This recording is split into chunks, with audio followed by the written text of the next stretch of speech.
So ayun, magandang umaga sa inyo lahat mga tol. At tayo ay nagbabalik para dito sa ating review sa motor na ating kinuha nung isang araw. Well, papakita ko sa inyo mga tol.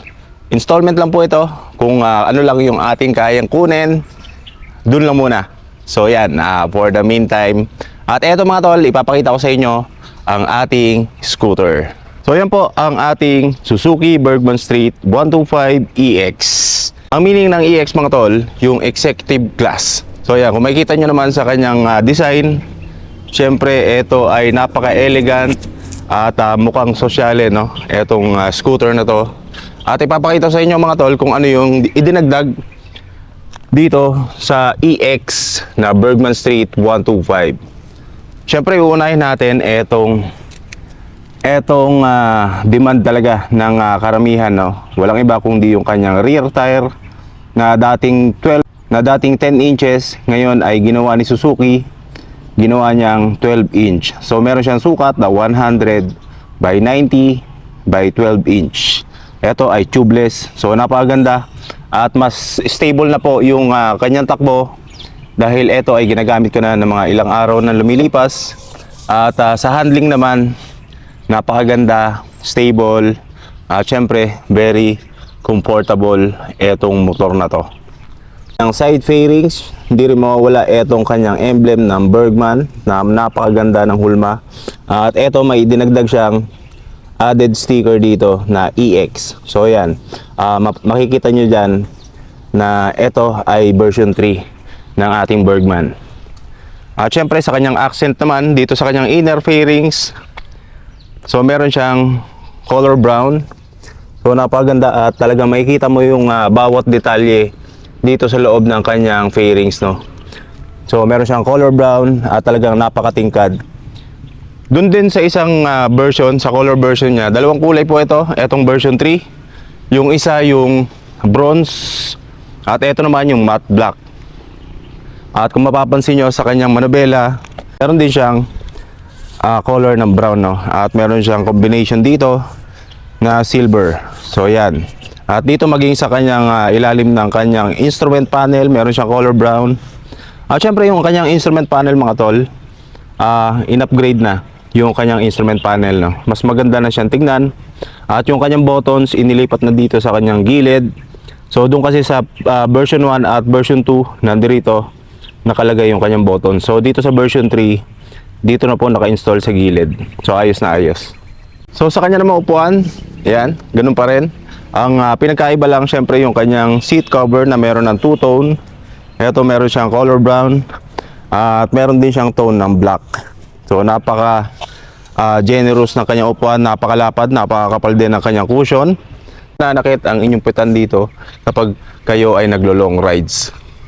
Syempre yung grab bar na napakalaki at napakagandang tignan, no?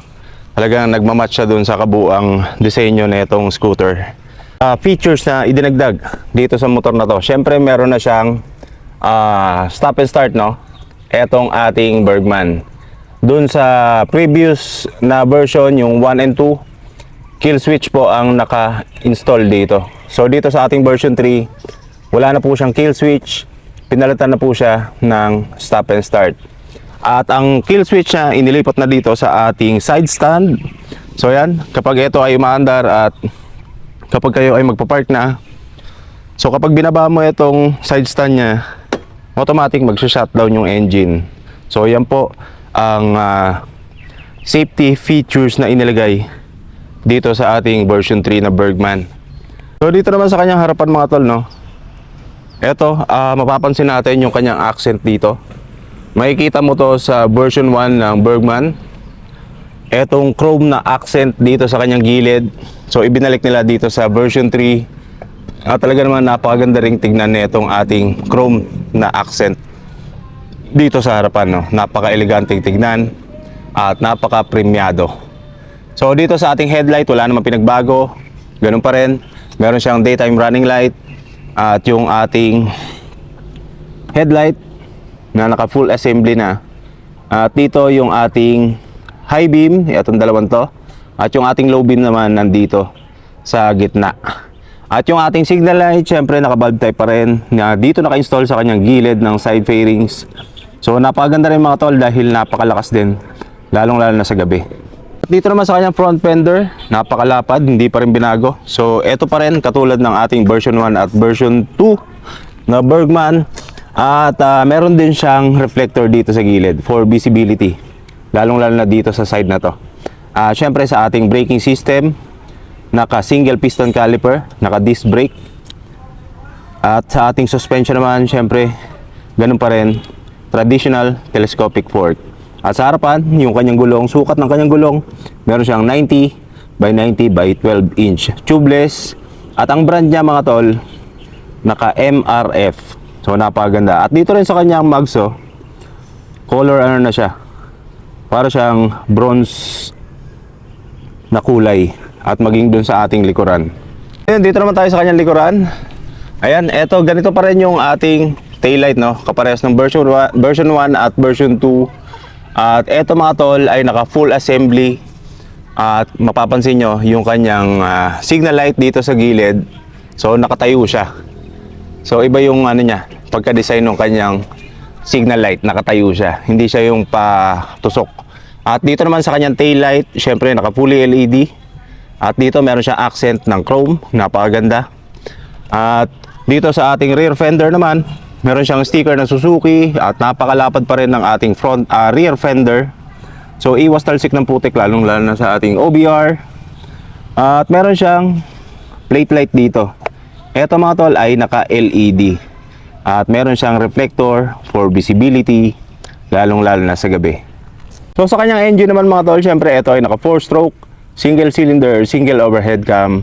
At ito ay naka air cooled ang kanyang cooling system. Goods na goods pa rin yan at pwedeng pwede sa long ride.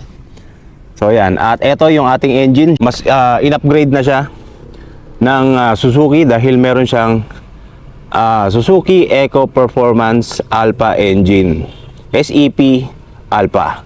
So yan po ang ating makina ngayon dito sa ating version 3 na Bergman Street 125EX.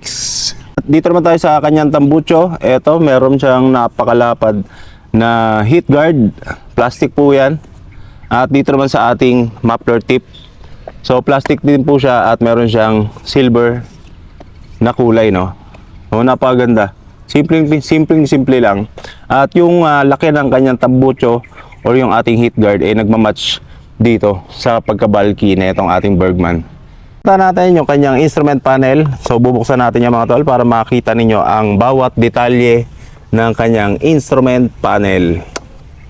So yan, napakadaming detalye. At dito mga tol, bago mo nga pala i-start etong motor na to para hindi kayo magka-problema sa ISC, so hihintayin mo munang matapos yung kanyang animation, no? Gaya na lang na ito. So yan, kapag 0 na siya, so pwede mo na siyang i-start. At kapag i-start mo siya, i-grip mo lang etong kanyang brake lever. Tapos saka mo pipindutin etong kanyang ignition starter para mag-start siya. Oh, di ba? At nga pala mga tol, no? Isa rin sa in-upgrade dito sa Bergman Street na EX yung kanyang starting o yung kanyang ingay, no? Tinanggal ni in-upgrade ni Suzuki etong ating version 3. Sa ngayon kapag in-start mo siya, hindi na po siya ganun kaingay. Yung parang nagka-cranky, no? Crank yung ating motor. So ito, kung maririnig niyo kapag in-start ko to, napakatahimik. Ayan. Napakatahimik. So ayan, balik tayo dito sa kanyang instrument panel. At kung mapapansin nyo mga tol, ito yung kanyang speedometer, ang kanyang fuel gauge. Ito naman yung kanyang ano to, parang temperature yan ng ating engine, no? Or basta yun. At dito naman yung ating voltmeter at yung kilometer yung ating itinakbo. At dito naman yung orasan. At yung mga indicator niya, meron siyang dito yung kanyang signal light indicator, left and right turn signal light indicator, check engine indicator, high beam indicator, eco mode. At dito naman meron siyang Suzuki na nakasulat. At puntahan naman natin ang kanyang switches. Dito sa kabila, meron siyang high beam and low beam, left and right turn signal indicator, yung busina, at yung ating ignition starter. At syempre, yung ating stop and start. So goods na goods, napakaganda. At ito naman yung ating charging port. Syempre, napakalalim yan. At ang kagandahan dito sa ating charging port, naka USB ready na siya. So hindi na kayo bibili ng adapter, no, sa mga online dahil naka USB ready na po siya. So good to go na po itong ating Bergman. Sa kanyang key system naman, syempre ito ay gumagamit ng traditional key. At dito, napakaganda lang dito sa ating system, kahit traditional key pa rin ang ating ginagamit. Syempre meron siyang safety features, no, yung ating shutter lock. So para iwas sundot, para hindi mapagtripan ng mga tambay kapag ito ay nakapark at iniwan natin na mag-isa. At meron din siyang bulsa dito. Lagayan ng ating mga tubig, pitaka, cellphone. So napakalalim yan. So ito naman mga tol, meron siyang hook para sa ating pinamili, no. At syempre yung ating gulay board na napaka-spacious. At kung mapapansin nyo, meron siyang extended dito na footrest. So kapag kayo ay naglo-long ride at yun nga, nangangalay ang inyong paa, so pwede nyong i-adjust ang inyong paa. Yan, para iwas ngalay, no, para maging relax din ang inyong pagbiyahe dito sa ating gamit etong version 3. At hindi lang yan mga tol, no, meron din siyang retractable hook dito. So yan, pwedeng lagay ng helmet either dito or dito rin. So pwede rin ating mga pinamili dito lang natin isabit, no, para safe na safe din siya at hindi malaglag. Meron pa rin siyang kickstarter. So yan, kapag nalobat ang inyong battery, nasira ang inyong ignition starter, so mapapaandar mo pa rin itong motor na to gamit ang ating kickstarter. So ayos na ayos. Papuntahan natin ang loob nitong ating compartment. So ito mga tol ay merong sukat na 21.1 liters. So ganyan, estimated yan. Pero 21 ang laki nitong ating utility box. So marami ka na mailalagay dyan. Either helmet, half face, kasyang-kasya dyan. Full face, not recommended. So ito mga tol, pwede ka maglagay ng bag, kapote, or kung ano pa mang bagay na pwede mo ilagay dito. At ang napakaganda rin nito, meron siyang lagayan ng ating manual. O yan. At syempre meron din siyang lagayan ng ating tools, basic tools dito sa gilid. So hindi na siya dito kung saan-saan lang nakalapag dito, no. So meron na po siyang sariling lagayan. Sa kanyang tangke naman, syempre meron niyan sukat na 5.5 liters na napakalaki. At malayong malayo na ang mararating ninyo sa ganyang kalaking fuel tank capacity. At syempre ito rin naman ay sa kanyang fuel consumption naman, napakatipid na ito mga tol, dahil ito ay nagre-range sa 50 pataas. Umaabot pa nga yan, meron ako nabasa sa group, no, umabot siya ng 60 kilometers per liter. So yan, depende pa rin yan sa throttle hobby ninyo. Kung kayo ay mahilig bumakbak, so mas malakas ang kanyang fuel consumption. Pero kapag tamang chill ride lang, relax lang, no, na pagdadrive, so aabot siya ng 60 possible.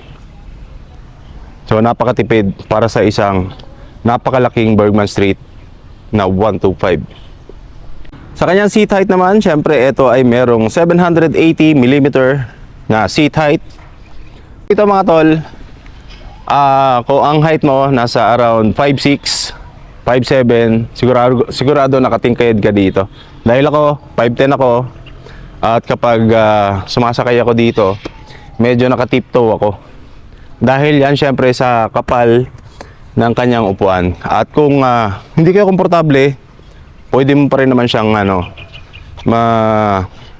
patabasan, no, para mas maabot mo yung ground nito kapag kayo ay nakasakay dito sa motor na to. So yun lang mga tol, basic lang ang ating ipinakita sa inyo. At kung meron kayong gustong itanong, comment lang kayo sa ibaba para ating sagutin ang inyong mga katanungan na kayang-kaya lang nating sagutin. So eto mga tol, kung kayo ay magtatanong na cash ko ba binili to, cash ko ba kinuha to or installment? Ito po ay installment. So yan. Down lang po ako ng 10,700 pesos, 780 pesos. At yung aking kinuha na year, no, 2 years lang po siya. So meron akong monthly amortization na 5,600 plus 610, and with rebate siya ng 500 pesos, so bababa siya ng 5,110 ang ating buwan-buwan kapag kayo ay maaga nakapagbayad, at syempre hindi kayo abutin ng due date para dito sa ating motor. So yan, napakalaking bagay niya mga tol, 500 pesos. Syempre sa Eversure lang yan, motorcycle dealer. Dito lang po yan, located sa Lagaw, at meron din silang branch doon sa Kalumpang. Tapat lang ng Balolong Bakery. Yan, bake shop.